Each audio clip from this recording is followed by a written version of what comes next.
ಈ ದಿವಸ ನಮ್ಮ ಕರ್ನಾಟಕ ರಾಜ್ಯದ ಹೆಮ್ಮೆಯ ಪುತ್ರ, ಈ ನಾಡು ಕಂಡಂತಹ ಅಪರೂಪದ ರಾಜಕಾರಣಿ, ಕರ್ನಾಟಕ ಸರ್ಕಾರದ ಪ್ರಥಮ ಕಾನೂನು ಮಂತ್ರಿ, ದಕ್ಷಿಣ ಆಫ್ರಿಕಾಕ್ಕೆ ಸಂವಿಧಾನವನ್ನು ಬರೆದುಕೊಟ್ಟಂತಹ LG ಆವನೂರವರ ಜಯಂತಿಯನ್ನು ಮೈಸೂರು ವಿಶ್ವವಿದ್ಯಾನಿಲಯದ ಮಾನಸ ಗಂಗೋತ್ರಿಯ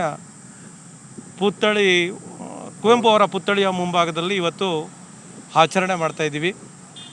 ಇವತ್ತು ಆಚರಣೆ ಮಾಡೋದಕ್ಕೆ ನನಗೆ ಮೂಲ ಪ್ರೇರೇಪಣೆ ನನ್ನ ರಾಜಕೀಯ ಗುರುಗಳು ಆಗಿದ್ದಂತಹ ದಿವಂಗತ ಚಿಕ್ಕಮದು ಸಾಹೇಬರು ಇದಕ್ಕೆ ಮೂಲ ಕಾರಣಕರ್ತರಾಗಿದ್ದಾರೆ. ಅವರನ್ನು ಈ ಸಂದರ್ಭದಲ್ಲಿ ನಾನು ಸ್ಮರಿಸ್ಕೊಳ್ತಾ, ಅವರು ಕಾರ್ನಲ್ಲಿ ಹೋಗುವಾಗ, ನಾಗರಾಜು, ನೀವೆಲ್ಲರ ಪದವೀಧರರಿದ್ದೀರಿ, ಈ ನಾಡಿಗೆ ಸಾಮಾಜಿಕ ನ್ಯಾಯವನ್ನು ಕೊಟ್ಟಂತಹ LG ಆವನೂರವರು ಪ್ರಬುದ್ಧ ರಾಜಕಾರಣಿ, ಮಹಾ ಮಾನವತಾವಾದಿ, ಕಾನೂನನ್ನು ಪರಿಪೂರ್ಣವಾಗಿ ಬಲ್ಲವರು. ಅವರು ಏನು ಈ ದಕ್ಷಿಣ ಆಫ್ರಿಕಾ ಸ್ವತಂತ್ರಗೊಂಡಂತಹ ಸಂದರ್ಭದಲ್ಲಿ ಈ ಸಂವಿಧಾನ ರಚನೆ ಮಾಡೋದಕ್ಕೆ ಅನೇಕ ದೇಶಗಳಲ್ಲಿ ಕಾನೂನು ತಜ್ಞರನ್ನು ಆಹ್ವಾನ ಮಾಡ್ತಾರೆ. ಪರೀಕ್ಷೆಗೆ ಅನೇಕ ಕಾನೂನು ತಜ್ಞರು ಒಂದು 75 ಮಂದಿ ಭಾಗವಹಿಸ್ತಾರೆ.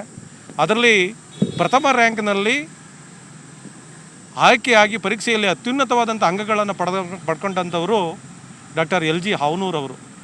LG ಆವನೂರವರು ಯಾವಾಗ ಆಯ್ಕೆ ಆಯ್ತಾರೆ, ಈ ಕರ್ನಾಟಕ ರಾಜ್ಯಕ್ಕೆ ಮತ್ತು ನಮ್ಮ ಭಾರತ ದೇಶಕ್ಕೆ ಮನಮಾತಾಗ್ತಾರೆ.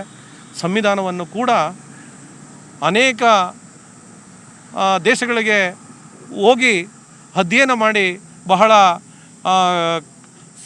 ಕಠಿಣವಾದಂತಹ ಮತ್ತು ಎಲ್ಲರಿಗೂ ಅನುಕೂಲವಾಗುವಂತಹ ನ್ಯಾಯ ಸಿಗುವಂತಹ ನಿಟ್ಟಿನಲ್ಲಿ ಸಂವಿಧಾನವನ್ನು ಬರ್ಕೊಡ್ತಾರೆ.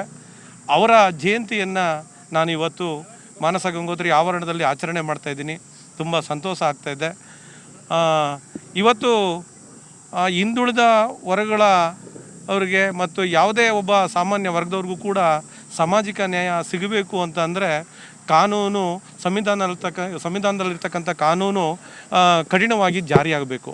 ಇವತ್ತೇನಾದ್ರು ಕೂಡ ದಕ್ಷಿಣ ಆಫ್ರಿಕಾಕ್ಕೆ LG ಆವನೂರವರು ಸಂವಿಧಾನವನ್ನು ಅಲ್ಲಿಗೆ ಬರ್ಕೊಳ್ಳಿಲ್ಲ ಅಂದಿದ್ರೆ, ಇವತ್ತು ಭಾರತ ದೇಶಕ್ಕೆ ಡಾಕ್ಟರ್ BR ಅಂಬೇಡ್ಕರ್ ಅವರು ಸಂವಿಧಾನವನ್ನು ಇಲ್ಲಿ ಬರ್ಕೊಳ್ಳಿಲ್ಲ ಅಂತಂದರೆ ರಾಜಪ್ರಭುತ್ವ ಮತ್ತು ದಬ್ಬಾಳಿಕೆ ದೌರ್ಜನ್ಯಗಳು ನಡೀತಿತ್ತು.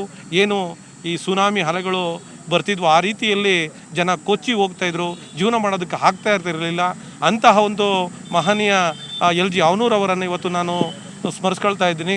ಇವತ್ತು ಕಾರ್ಯಕ್ರಮವನ್ನು ನಾನು ಸರಳವಾಗಿ ಆಚರಣೆ ಮಾಡಿರ್ಬೋದು, ಆದರೆ ಮುಂದೊಂದು ದಿನಗಳಲ್ಲಿ ಮೈಸೂರು ಮತ್ತು ಚಾಮರಾಜನಗರ ಜಿಲ್ಲೆಯಲ್ಲಿ ಚಿಕ್ಕಮದು ಅಭಿಮಾನಿ ಬಳಗವನ್ನು ಕಟ್ಟಿ ನಾನು ಇದೇ ನಮ್ಮ ಜನಪ್ರಿಯ ಶಾಸಕರಾಗಿರ್ತಕ್ಕಂಥ ಅನಿಲ್ ಚಿಕ್ಕಮದುರವರ ಮಾರ್ಗದರ್ಶನವನ್ನು ಪಡ್ಕೊಂಡು ಅವರ ಅಧ್ಯಕ್ಷತೆಯಲ್ಲಿ ಅದ್ಧೂರಿಯಾಗಿ ಆಚರಣೆ ಮಾಡ್ತೀನಿ ಮುಂಬರುವಂಥ ವರ್ಷಗಳಲ್ಲಿ LG ಆವನೂರವರ ಜಯಂತಿಯನ್ನು ಅಂತ ತಮ್ಮ ಮುಖಾಂತರ ನಾನು ಸಾರ್ವಜನಿಕ ತಿಳಿಸಲು ಇಚ್ಛಪಡ್ತೀನಿ.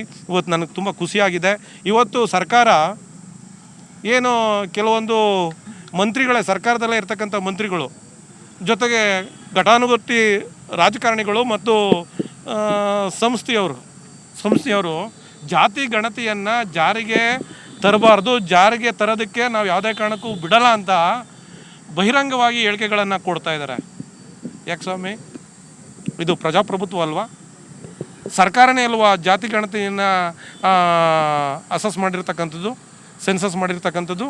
ಯಾಕೆ ಜಾತಿ ಗಣತಿಯನ್ನು ನೀವು ಅಕ್ಸೆಪ್ಟ್ ಮಾಡಬಾರ್ದು, ಜಾರಿಗೆ ತರಬಾರ್ದು? ನಿಮ್ಮ ಉದ್ದೇಶ ಏನು?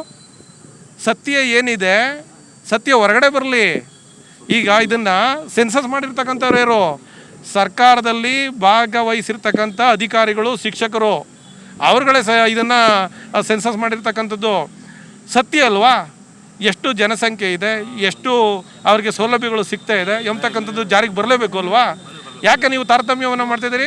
ನಾನು ಈ ಮುಖಾಂತರ ಸರ್ಕಾರಕ್ಕೆ ಮಾನ್ಯ ಸಿದ್ದರಾಮಯ್ಯ ಸಾಹೇಬ್ರಿಗೆ ಮನವಿಯನ್ನು ಮಾಡ್ಕೊಳ್ತಿದ್ದೀನಿ. ಜಾತಿ ಗಣತಿಯನ್ನು ಜಾರಿಗೆ ತರುವಂತಹ ನಿಟ್ಟಿನಲ್ಲಿ ನೀವು ಕ್ರಮವನ್ನು ಕೈಗೊಳ್ಳಬೇಕು ಅಂತ ಮಾನ್ಯ ಮುಖ್ಯಮಂತ್ರಿಗಳಲ್ಲಿ ನಾನು ಮನವಿಯನ್ನು ಮಾಡ್ಕೊಳ್ತಾ ಇದ್ದೀನಿ.